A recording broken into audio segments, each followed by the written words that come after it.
Bien, entonces, una vez más, es el Evangelio de Lucas capítulo 13.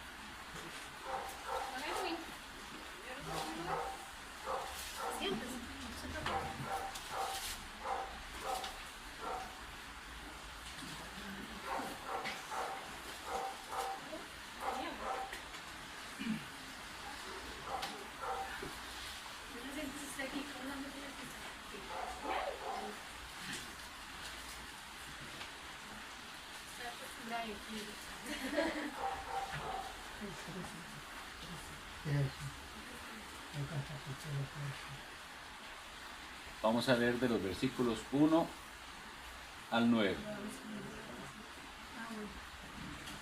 Leemos con atención la palabra de Dios. Dice así: en este mismo tiempo estaban allí algunos que le contaban acerca de los Galileos, cuya sangre Pilato había mezclado con los sacrificios de ellos. Respondiendo Jesús les dijo: ¿pensáis que estos Galileos, porque padecieron tales cosas, eran más pecadores que todos los Galileos? Os digo, no. Antes, si no os arrepentís, todos pereceréis igualmente. O aquellos 18 sobre los cuales cayó la torre de Siloé y los mató, ¿pensáis que eran más culpables que todos los hombres que habitan en Jerusalén? Os digo, no. Antes, si no os arrepentís, todos pereceréis igualmente. Dijo también esta parábola: tenía un hombre una higuera plantada en su viña, y vino a buscar fruto en ella, y no lo halló. Y dijo al viñador: he aquí, hace 3 años que vengo a buscar fruto en esta higuera y no lo hallo. Córtala. ¿Para qué inutiliza también la tierra? Él entonces, respondiendo, le dijo: Señor, déjala todavía este año, para que yo cave alrededor de ella y la abone. Y si diere fruto, bien, y si no, la cortarás después. Vamos a orar un momentito una vez más. Bendito Dios, suplicamos en el nombre de tu Hijo Jesucristo que envíes a tu Espíritu Santo, que es quien puede darnos entendimiento de tu palabra, que lo envíes para que nuestras mentes estén atentas a esta exposición de tu palabra, y que nos des la capacidad de comprender, y que también nos des la capacidad de aplicar a nuestra propia vida lo que aprendemos de tu palabra. Mira, Señor, el estado de nuestras almas, y concédenos, Señor, ser conscientes de tu presencia y escuchar tu voz. Lo pedimos en el nombre santo de tu Hijo, nuestro Señor Jesús. Amén. Amén. Yo quisiera empezar haciendo una pregunta. ¿Cómo es que el mundo, la gente en general, percibe las tragedias? Esta exposición la preparé pensando en todo esto que recientemente ha ocurrido. Huracanes en Houston, huracanes en las islas del Caribe, huracán que pasó por Florida, terremoto de México y etc. Eso es porque estamos cerca, que nos damos cuenta, pero siempre hay en alguna parte del mundo cosas que pasan que son trágicas. ¿Cómo las percibe el mundo? Bueno, el incrédulo cree que todo es del azar, no hay una razón por la que pasen las cosas. Se le llaman a estas cosas fenómenos naturales, o a veces hablan de una llamada madre naturaleza, que nadie sabe a qué realmente se están refiriendo. Y esa es la forma en que el mundo ve las cosas. Lamentablemente hay gente que dice ser cristiana que también se refiere a todas estas tragedias como si Dios no tuviera algo que ver con todas esas cosas trágicas que suceden. Y hasta algunos, por falta de conocimiento de la palabra, tratan de justificar o de excusar a Dios como si Dios no tuviera una acción inmediata en todas estas cosas que ocurren, que son dolorosas y en las que hay muerte y destrucción. Entonces, vamos a ir hoy a la palabra de Dios para que tengamos un punto de vista bíblico acerca de las tragedias y qué es lo que Dios quiere decirnos a nosotros a través de todas esas tragedias que ocurren. Y voy a referirme también a algo que algunos de aquí que son de la iglesia conocen, pero otros tal vez no. Nosotros recientemente pasamos por una experiencia triste también. Un joven que iba a nuestra iglesia fue por un tiempo y se veía bastante entusiasmado, llegó bastante, es más, invitaba a otros a la iglesia. Eventualmente se fue alejando, él estaba en la universidad y sus excusas para ir dejando la iglesia fueron primero el estudio, luego que el trabajo, porque consiguió un trabajo, él se graduó el año pasado de la Universidad Nacional. Y él era de Turrúcares, y precisamente como venían varios de Turrúcares, bueno, usted alguna vez me acompañó, íbamos a Turrúcares entonces a hacer estudios bíblicos, pero ya ni a esos estudios en su mismo pueblo llegaba tampoco, siendo que en algún momento más bien la idea era esa, que qué bueno que lleguen a mi pueblo, entonces yo invito gente, pues eso no se dio, se fue alejando. Todavía me puse a revisar los mensajes, los correos, los Facebook que le mandaba, me preocupa que no volvió. Él incluso en algún momento estuvo interesado en la membresía de la iglesia, sabía que nuestra iglesia no es así nomás de hacerse miembro, pero que había un proceso y él estuvo inicialmente interesado. Pero ese declive le llevó poco a poco, se fue apartando. Hasta que definitivamente cortó el contacto y no contestaba los emails, no contestaba los Facebook, las llamadas, no solo mías, pastorales, sino de muchas personas que le conocieron. Y luego, una joven que iba a nuestra iglesia me dijo cómo había conversado con él y que él le había dicho que no le hablara más de la iglesia, que ahora él era más feliz que nunca, porque no tenía que estar rindiendo cuentas, que él era libre para hacer, obviamente, para seguir el pecado y el mundo. La situación se comenzó a complicar y en su misma casa se dieron cuenta que ya él no andaba en ningún buen paso, ¿verdad? Y hasta se hizo esos intentos infructuosos y lamentablemente el domingo pasado él murió, y según los datos que sabemos, porque había consumido drogas y en su euforia de drogas salió corriendo, y seguro los que estaban con él también estaban drogados. Nadie hizo en el momento cómo ayudarle. La cuestión es que el reporte lo dieron hasta el día siguiente para que no lo encontraban, y lo encontraron muerto en un río. Entonces nosotros pasamos ese momento tan triste de saber, esta persona que yo conocí, que estuvo aquí, ¿qué quiere Dios decirnos con todo esto? O nosotros también pensamos que Dios no tiene que ver nada con eso que sucedió ahí. Pues de eso es de lo que quiero, que Dios nos haga conscientes de que Él es soberano y está actuando de diversas maneras para llamar la atención nuestra hacia el arrepentimiento, como vamos a ver aquí. Entonces, hablando de estas tales que llamamos tragedias naturales, vamos a ir al capítulo 37 del libro de Job y vamos a leer.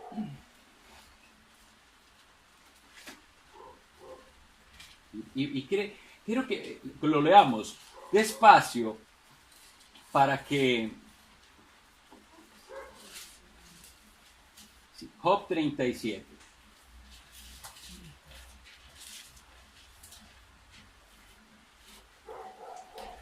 Para que veamos la explicación de uno de los amigos de Job sobre el control que Dios tiene sobre el clima o sobre los efectos naturales. Oigan lo que dice la palabra de Dios.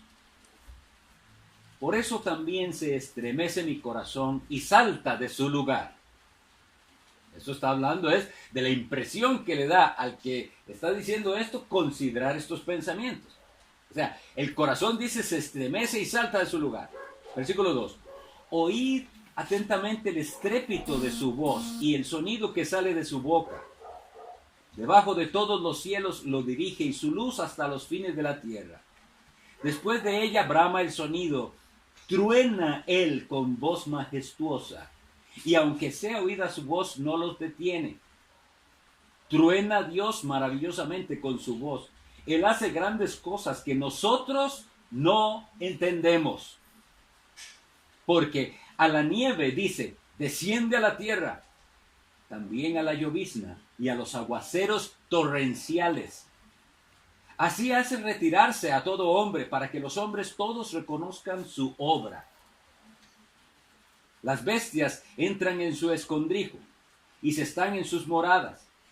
Del sur viene el torbellino y el frío de los vientos del norte.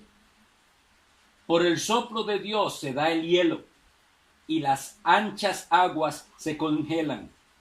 Regando también llega a disipar la densa nube y con su luz esparce la niebla. Asimismo, por sus designios se revuelven las nubes en derredor, para hacer sobre la faz del mundo, en la tierra, lo que Él les mande. Unas veces por azote, otras por causa de su tierra, otras por misericordia las hará venir. Hemos leído aquí diversas razones por las cuales Dios hace todo lo que hace, y vemos a un Dios en control de las nubes, de la nieve, de los torbellinos, de los aguaceros torrenciales. Vemos a un Dios que se encarga de todo. Y Él mismo que lo escribe dice, y Él hace cosas que nosotros no entendemos. Y aquí es donde comienza a humillarse nuestro corazón, porque si hay algo que nos molesta es que Dios no nos dé explicaciones. Nosotros quisiéramos un Dios que nos rinda cuentas y que nos explique por qué hace las cosas. Pero el Dios de la Biblia, el único Dios verdadero, es soberano. Y Él no siempre nos da razones de por qué hace lo que hace. Sin embargo, los que le conocen a Él descansan en estas promesas de que Él tiene sus propósitos para lo que hace. Y si Él manda la tragedia, Él la manda con algún propósito. Y los suyos siguen encontrando en Él refugio. Leamos ahora el Salmo 104.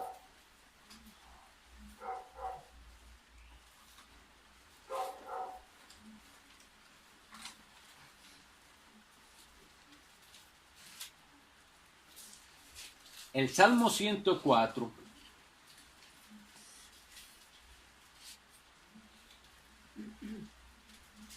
leamos, dice así: bendice, alma mía, a Jehová.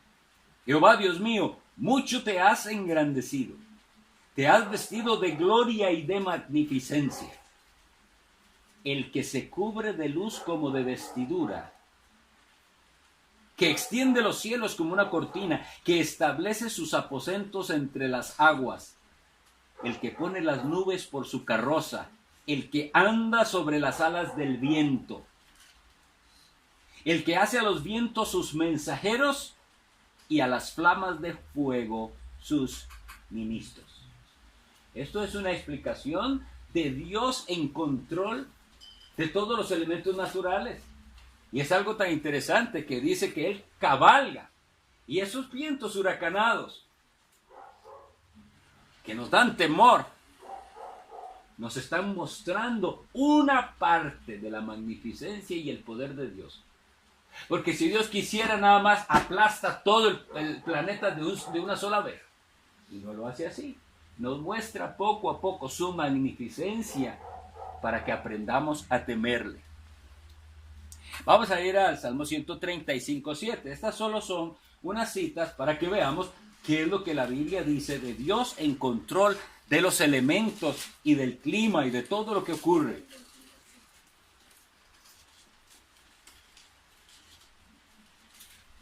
Vamos a leer desde el 5, 135:5. 135. Sí. Salmo 135, 5 en adelante. ¿Lo tienen? Amén. Puedo leer, dice así. Porque yo sé que Jehová es grande y el Señor nuestro mayor que todos los dioses. Oigan el versículo 6. Todo lo que Jehová quiere lo hace. En los cielos y en la tierra, en los mares y en todos los abismos. Hace subir las nubes de los extremos de la tierra. Hace los relámpagos para la lluvia. Saca de sus depósitos los vientos. Y eso es lo que quiero que quede en nuestra mente. Todo eso que hemos visto, si nosotros no hemos visto el poder de Dios ahí actuando, no hemos percibido bien las cosas. Este Dios es grande en magnificencia. Y es un Dios que, ¿cómo dice aquí? Que le pide permiso a los seres humanos para lo que va a hacer. Todo lo que Jehová quiere, lo hace. Eso es, en este ámbito, estamos hablando todavía en un ámbito físico, en un ámbito de los elementos. Cuanto mucho más a nivel espiritual, como veremos luego. Él hace como Él se propone. Lo primero que necesitamos es entender qué clase de Dios es Dios. No es como los dioses que se han fabricado los seres humanos. No es así, un Dios acomodado.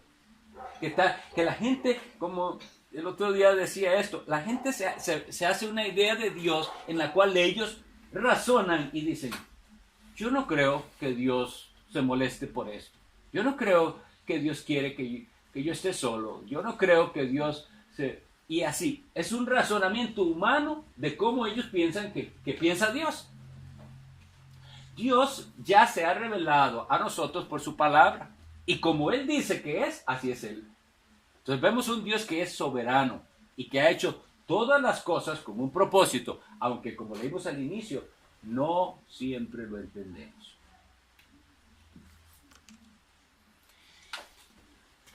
Primera lección entonces, los juicios temporales de Dios son un anticipo del juicio venidero final.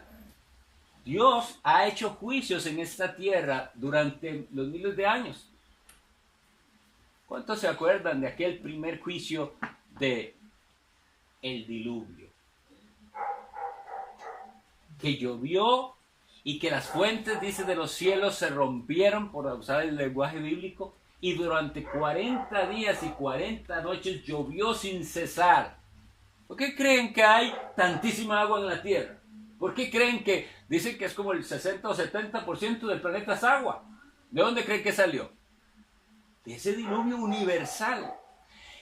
Tristemente, nosotros como seres humanos tergiversamos las cosas y cuando les enseñamos a los niños la historia de Noé y del arca, enfatizamos en la parte que pudiéramos decir bonita de Noé salvando animalitos.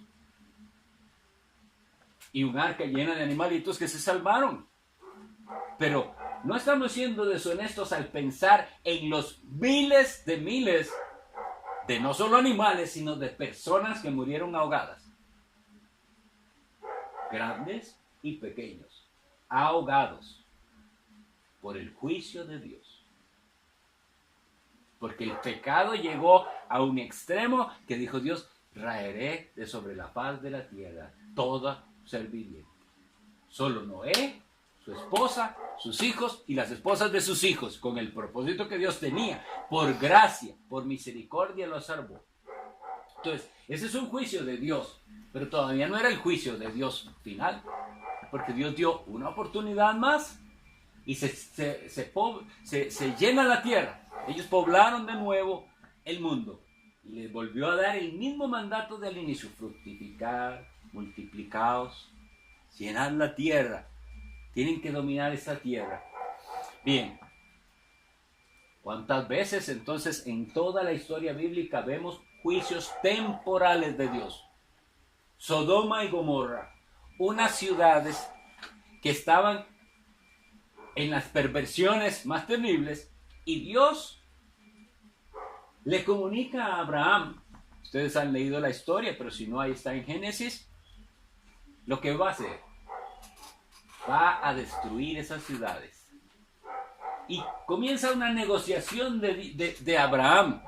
Le dice, el juez de la tierra no va a hacer lo que es justo, razonando con Dios. Si no hubiera ahí, más bien dice, si hubiese 50 que fueran justos, ¿vas a destruir esa ciudad, Dios? Y Dios le dice, por 50 no la voy a destruir. Y comienza Abraham a regatear y dice, ¿y si hubieran 40, Señor?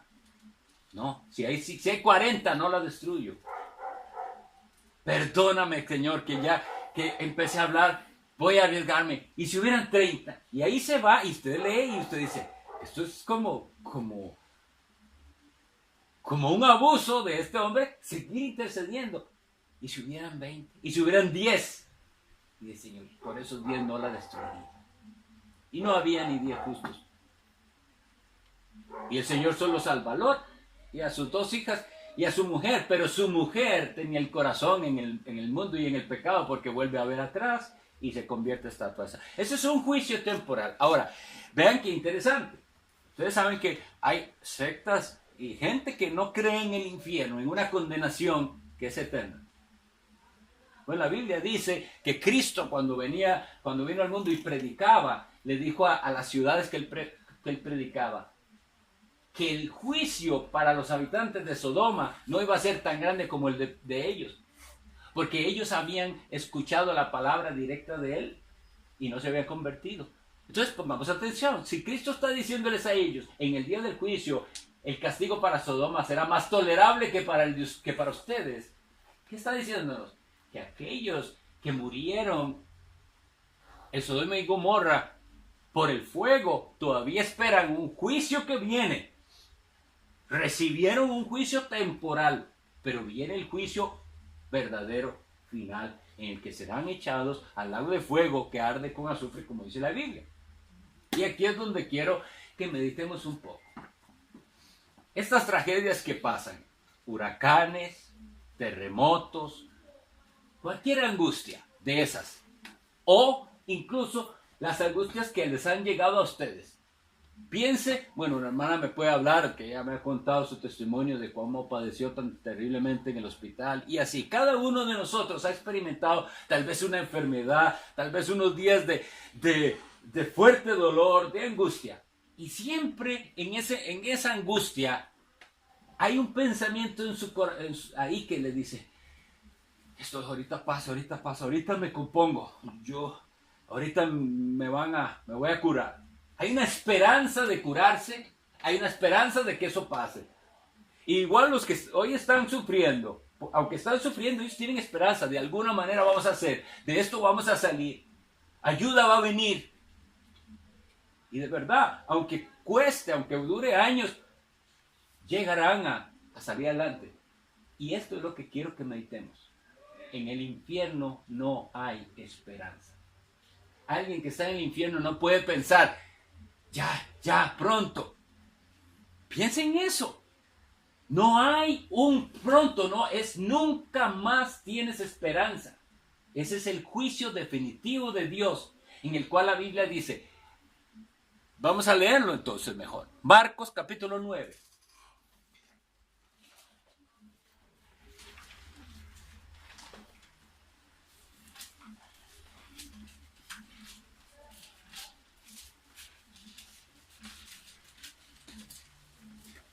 El Evangelio de Marcos, capítulo 9, voy a leer a partir del versículo 43 en adelante. Marcos 9, del 43 en adelante.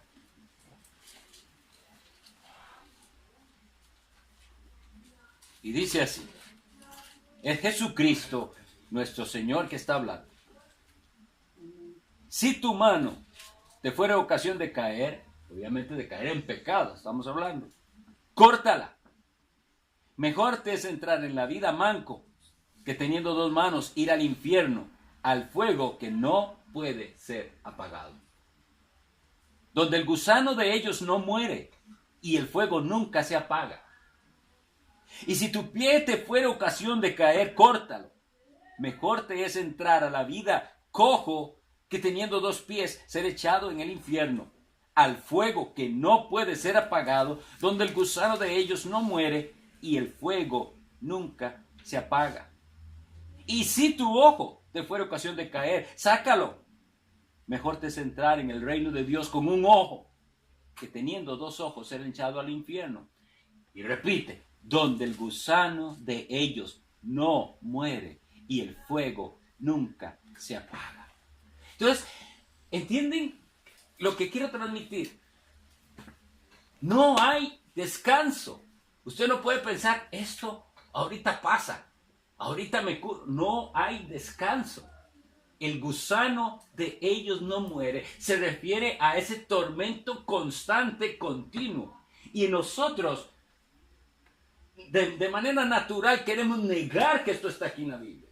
Y negar que Dios es capaz de hacer esto. Pero hemos leído todo lo que quiso, ha hecho. El asunto con el pecado es que nosotros no entendemos cuán grave es. Y cuán ofensivo es a Dios. No es lo mismo que yo ofenda a alguien que es igual que yo, que si yo ofendo a una persona de alto rango. Mi pecado, o sea, mi ofensa cambia de grado dependiendo contra quién la hago. No es lo mismo que un niño y otro se peleen y se digan algo, a que ese niño le diga eso mismo que le dijo a su amiguillo, a su papá, a su abuelo, etcétera, ¿verdad? La pena se hace más grande. Bueno, ahora entendamos que esto depende de la magnificencia y santidad de Dios, del Dios al que usted ha ofendido. El pecado suyo es tan grave por la grandeza y santidad de aquel contra el cual usted lo cometió. Pecar contra Dios es ofender al ser que es santo, santo, santo. Y por eso la pena de ofender al Dios que es tan santo es infinita así. Bueno, esos juicios que ocurren entonces en este mundo nos recuerdan que eso es temporal y que es físico, pero que hay algo que viene que es eterno y que no es solo físico. Porque cuando Jesucristo le dice a las personas, no temáis, no le tengan miedo a los que pueden matar el cuerpo, porque después nada pueden hacer. Temed, dice, yo os diré a quién tienen que tenerle miedo. A aquel que después de haberte quitado la vida te puede echar en el infierno. ¿Y quién es ese? Es Dios. La gente le tiene más temor a los hombres que a Dios. La gente le tiene más temor a los fenómenos naturales que al Dios que mandó eso. ¿Por qué lo digo? Porque aún estando en esa condición de tormento temporal aquí, la gente no se convierte.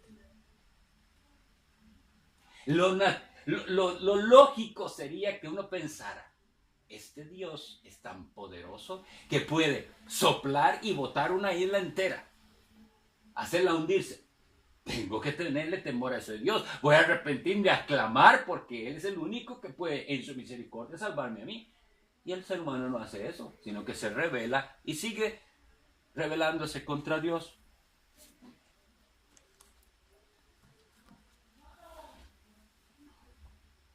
Estas tragedias pueden también generar pensamientos equivocados en nosotros. Volvamos a donde estábamos, Lucas 13.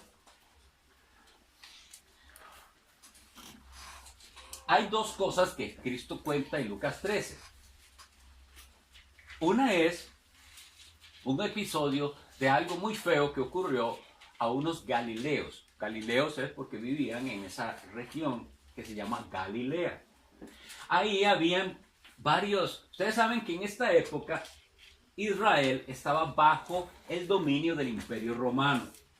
Ellos tenían que rendir tributo y pagar impuestos a los romanos. Entonces, había movimientos nacionalistas dentro de ellos, que ellos se levantaban y decían, no tenemos por qué hacer eso, como digamos revolucionarios entre ellos. Dentro de ellos había uno que es mencionado en Hechos, que se llamó Judas el Galileo. Y entonces él lo que decía es, no tenemos que darle impuestos a Roma, rebelémonos contra este poder opresor, etcétera, etcétera. Entonces era un revolucionario.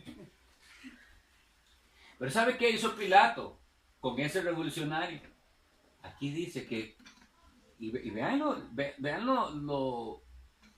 el sacrilegio y lo triste. ¿Cómo se imagina? En el templo, que era el lugar sagrado para los hebreos, ellos iban y llevaban sus ofrendas a Dios, que en aquel momento eran sacrificios de ovejas, etc. Dice que Pilato los mató y profanó mezclando la sangre de los muertos con la de los sacrificios. O sea, los humilló en lo más sagrado para ellos, que era su religión, ¿verdad? Entonces ellos querían la opinión de Cristo. ¿Y qué va a decir Cristo? ¿Qué es la opinión de Cristo? ¿De quién va a hablar mal Cristo en todo esto que pasó? ¿De Pilato el malvado? ¿Del fanatismo de Judas el Galileo? ¿De las imprudencias de los galileos? Y él les dice, no se me extravíen de lo que pasó ahí, porque esos que perecieron de esa manera no eran más malos que ustedes que me están oyendo aquí. ¿Cómo choca? Porque la gente nunca se siente mala, la gente siempre se siente menos mala que los demás. Y después entonces Cristo les dice otra ilustración de algo que recientemente había pasado. Una torre de Siloé que les cayó a muchos. Ahora, yo quiero que pensemos, porque muchas veces nosotros leemos la Escritura y no la aprovechamos porque no nos detenemos a pensar lo que ahí dice. ¿Cómo es morir aplastado? Bueno, ahorita estamos hablando de terremoto. Es una torre, imagínense que le cae a usted una piedra que le da en la cabeza y lo deja muerto. Esas son muertes espantosas. Y a estos 18 personas dice que les cayó la torre de Siloé encima y los mató. Eso es una muerte trágica. Y entonces Cristo les dice, ¿y ustedes piensan que a ellos les pasó esto porque eran más pecadores que ustedes? Y esto es lo que yo considero que muchas personas están haciendo al escuchar las tragedias en otras partes. Y piensan, y hasta cristianos he oído decir eso, como si Costa Rica fuera el país de santitos y por eso no les pasan cosas. Eso es una insensatez a la luz de la Escritura. Nosotros no somos más buenos que ellos.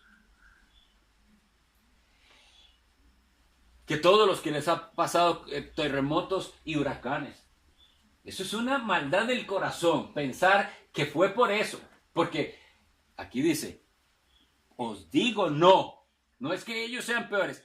Y ustedes, si no se arrepienten, perecerán igualmente. Ahora, ¿qué es lo que quiere decir con Cristo con pereceréis igualmente? Cristo no está queriendo decir que usted también le va a caer una torre encima. Le dices que a usted le va a caer una torre, pero diferente. En el día del juicio, si usted no se arrepiente. Cristo está hablando de una manera metafórica y diciendo, esto que les pasó a ellos es triste. ¿Quién va a querer morir aplastado? Pero eso es la muerte y ya. Si usted tenía a Cristo, su alma va con Dios. El asunto es lo que pasa después. Eso es lo que Cristo quiere hacerle ver a la gente. Le estamos dando. No es que no sea importante, no me malentiendan. Nadie quiere sufrir tragedias, ni de inundaciones, ni de huracanes, ni de nada, ni de terremotos. Pero entendamos que esas angustias son temporales y pasajeras. Esas dos palabras, temporales, es de esta vida temporal, y pasajeras, es decir, en algún momento pasa. Lo que viene, si ustedes no se han arrepentido, es eterno y no se acaba nunca. El gusano de ellos no muere.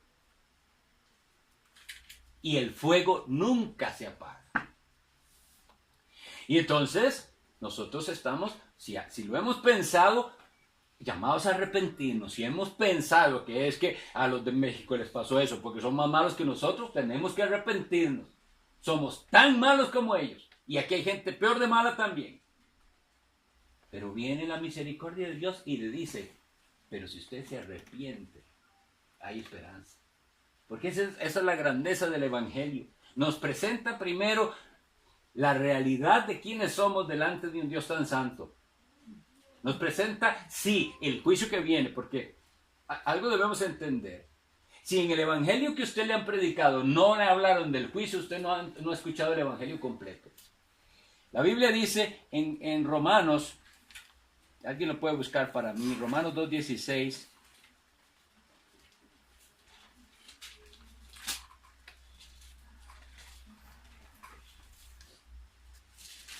2:16, ¿quién lo puede leer fuerte, por favor? Yo lo tengo. Sí. En el día en que Dios juzgará por Jesucristo los secretos de los hombres, conforme a mi evangelio. ¿Qué notan ustedes ahí? El apóstol Pablo está diciendo que según su evangelio hay un día de juicio. O sea, si entendemos bien, es la doctrina del juicio venidero, es parte del evangelio. Y si usted solo escuchó un evangelio de que todo está bonito y que venga, y no le hablaron de que hay un juicio para los que no se arrepienten y creen en Jesús, usted no ha oído el evangelio completo, porque el evangelio primero le presenta la grave situación en que usted está sin Jesús. Si entendiéramos esto, entonces a nosotros no nos pasaría lo que a tantos, y lo que yo me temo y me duelo tanto de pensar que este joven creyó, y que mucha gente se puede poner a pensar, cuando alguien anda así, que hubo un tiempo en la iglesia, después se aleja y ya no se sabe en qué anda, y la gente se consuela con ese positivismo humano. No, yo sé que él va a volver, yo sé que él vuelve algún día. ¿Cómo sabe? ¿Cómo sabe que Dios le va a dar tiempo? El tiempo es hoy. Hoy es día de salvación y hoy es día que Dios perdona. No se engañe usted. ¿Qué estás? Y si usted piensa, se fue, ¿qué estás haciendo por alcanzarlo entonces? Si usted de veras cree que él puede volver, lo estás llamando para Cristo. Vamos a hablar un poquito de la necesidad del arrepentimiento. Leamos por favor Isaías 55.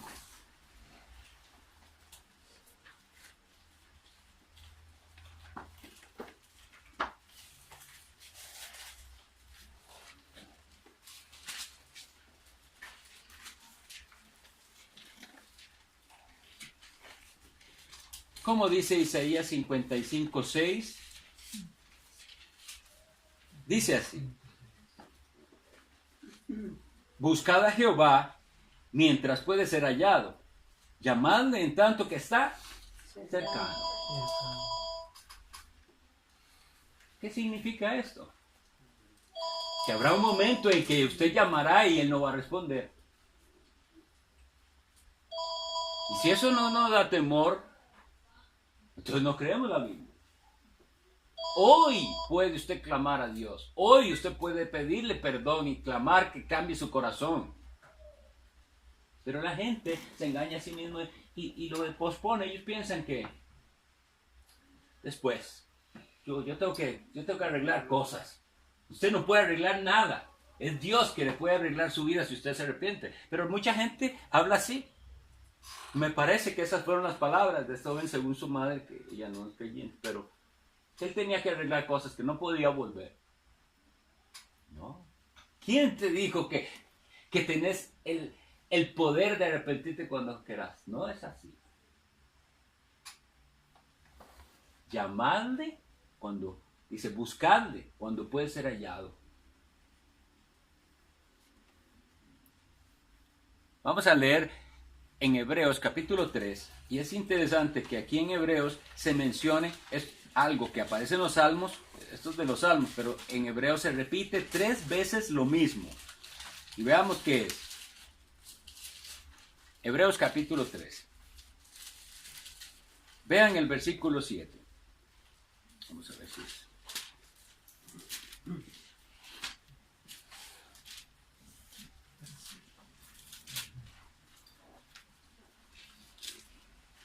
Ya lo tienen. Hebreos 3. Vean el versículo 7. Por lo cual, como dice, ¿quién dice? El Espíritu Santo. Si oyereis hoy su voz, no endurezcáis vuestros corazones. Eso es lo que necesitamos entender. Es el Espíritu Santo el que está hablando. Y vean que está citando a los salmos. Pero dice, si oyereis hoy su voz, no endurezcáis vuestros corazones. Lo vuelve a repetir en el versículo 15. Entre tanto que se dice, si oyereis hoy su voz, no endurezcáis vuestros corazones, como en la provocación. Se está refiriendo a algo que ocurrió en el desierto, cuando Israel dudó de Dios y no creyó. Y luego en el capítulo 4, versículo 7, vuelve a decir, y otra vez, pongan atención a esto, capítulo 4, versículo 7, y otra vez determina un día. ¿Cuál día? Hoy, diciendo, después de tanto tiempo, por medio de David, como se dijo, si oyereis hoy su voz, no endurezcáis vuestros corazones. Eso está en el Salmo 95.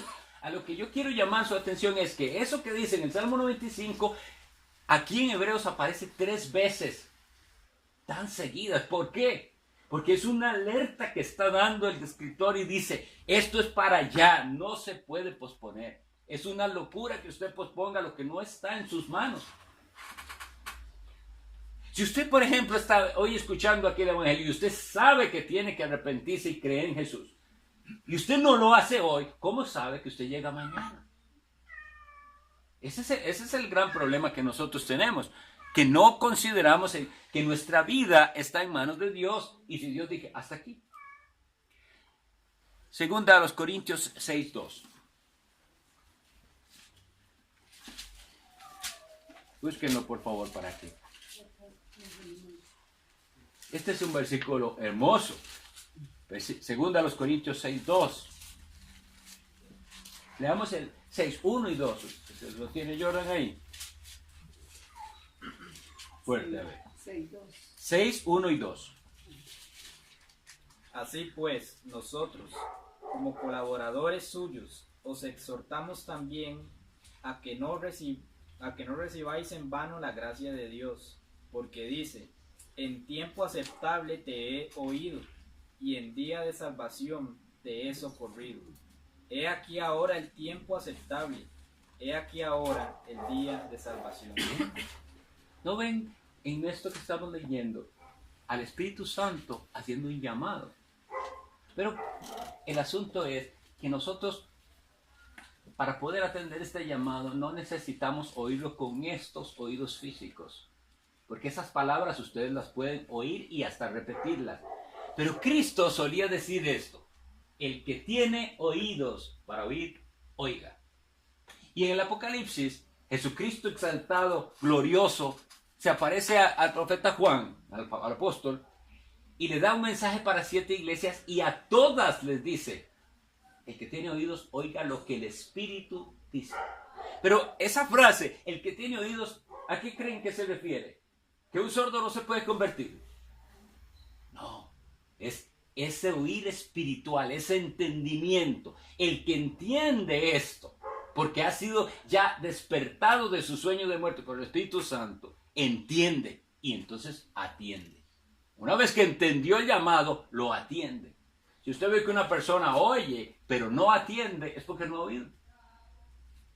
Si oyereis, dice, oí su voz, en día aceptable te he oído. Y establece un día, dice, hoy. Eso es, en tiempo aceptable te he oído, y en día de salvación te he socorrido. He aquí ahora el tiempo aceptable, he aquí ahora el día de salvación. Es lo mismo que Noé, construyendo un arca por años y años y años, y aquella gente sin arrepentirse. Si se hubieran arrepentido algunos de ellos, vienen y le ayudan y entran en el arca con él. ¿Y quién dice la Biblia en Génesis que cerró aquella puerta del arca? Jehová. No tuvo que no tocar nada. Dice, y Jehová cerró la puerta. Y dijo, se acabó la oportunidad. Y después, pensémoslo otra vez, ¿no se imaginan ustedes los gritos desesperados de gente que después quería entrar? Y una vez cerrada la puerta, nadie la abre. Por eso Jesucristo es llamado el que abre y ninguno cierra, y el que cierra y ninguno abre. Ese es Jesús.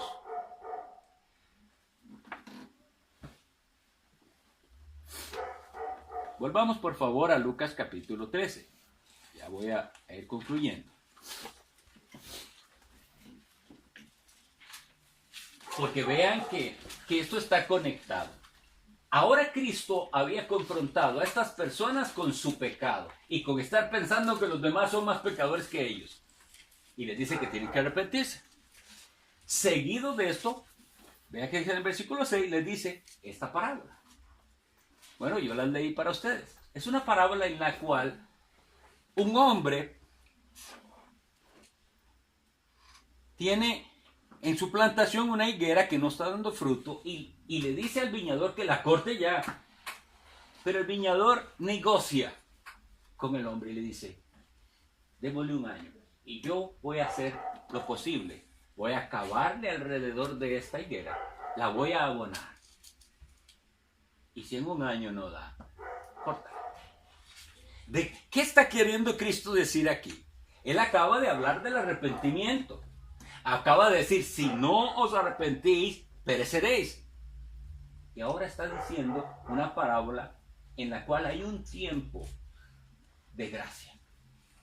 Y lo que leyó, hermano, decía, no recibáis en vano la gracia de Dios.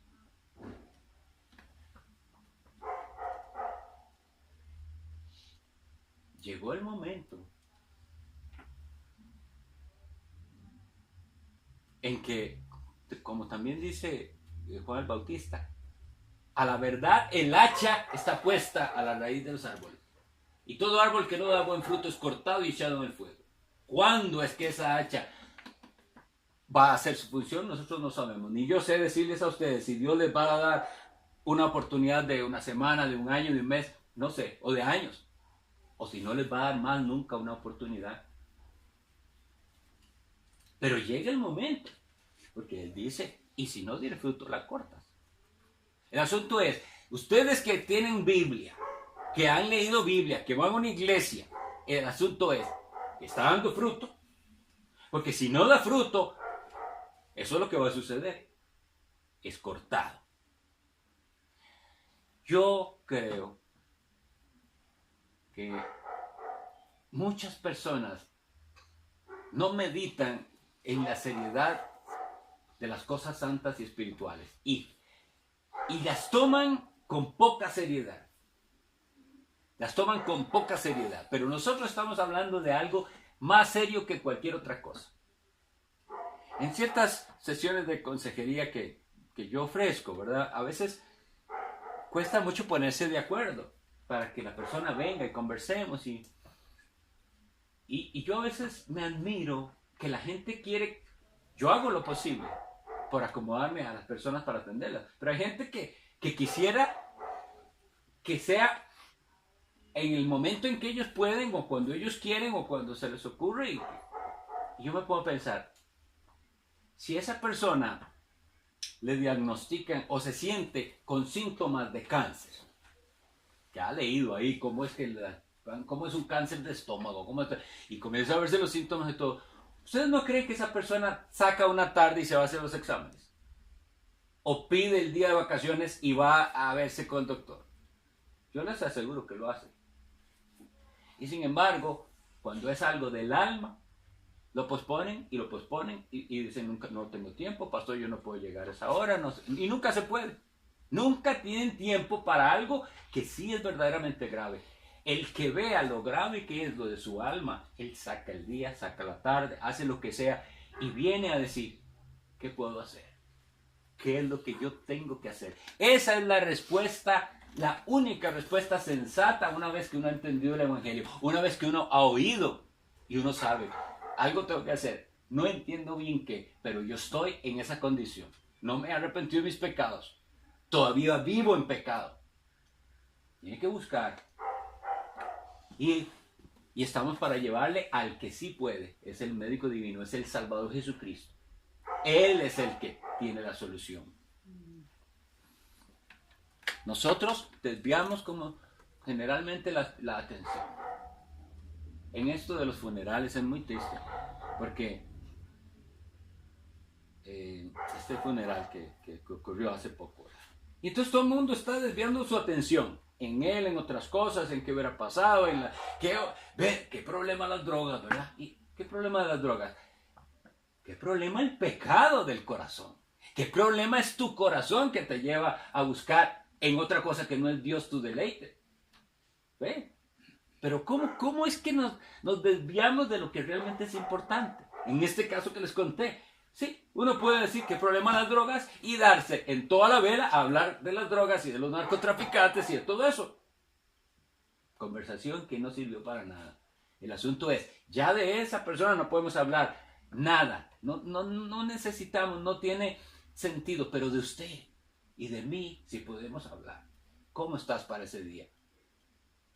Porque ustedes, aunque profesen ser cristianos o no profesen ser cristianos, nada nos exime de cualquier clase de muerte accidental, tragedia, una torre nos cae encima, un terremoto viene, un accidente de tránsito. No se crean esas mentiras de que usted porque es cristiano no le van a pasar cosas así. La única diferencia es que el cristiano ve la muerte como el momento en que va a reunirse con su Salvador. Yo cierro mis ojos de esta vida para abrirlos y ver a aquel que dio su vida por mí. El inconverso, el que no nació de nuevo, el que se deleitó más en otra cosa que en Cristo, ¿sabe a quién va a ver? Al juez, que le va a decir, apártate de mí, hacedor de maldad. Nunca os conocí. Y la gente me decía ese día muchas cosas. Pero ¿cómo puede ser? Pero no es cierto que es una persona que hasta invita a la iglesia y todo. ¿Y les parece que eso es suficiente? Yo les voy a dar un caso. Yo conozco a alguien que por 3 años predicó, hasta hizo milagros, probablemente, y anduvo entre cristianos, pareciendo cristiano tanto que en el día de la cena, de la última, cuando Cristo dijo que había un traidor entre ellos, nadie sabía quién será. De nosotros, ¿quién? Pregúntele Juan, ¿quién? ¿Quién podrá ser de entre nosotros? Es decir, que Judas no parecía un impío. Él hablaba como hablaban los demás, y usted puede aprender a hablar muy cristiano sin ser cristiano. ¿Ven la gravedad de este asunto? En cambio, así que no podemos poner en nuestra mente ni justificar que porque usted fue a la iglesia, que se aprendió cosas, que a veces leía la Biblia. No, eso no es. ¿Es usted de Cristo? Usted fue a Él y le dijo, sálvame, auxíliame, te necesito, quiero dejarlo todo y seguirte a ti. Si usted ha hecho eso, entonces cualquier tragedia que venga a su propia vida, usted tiene esperanza. Usted tiene esperanza porque el primer libro que leímos, el de Job, cuando están ellos hablando de esas magnificencias de Dios, habla de un hombre que sufrió sin entender por qué le vino tanto sufrimiento.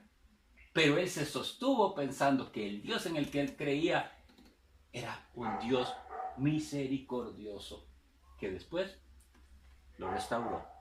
Pero Dios nunca le dio a Job explicaciones. Nada más dijo Job, yo sé en quién he creído.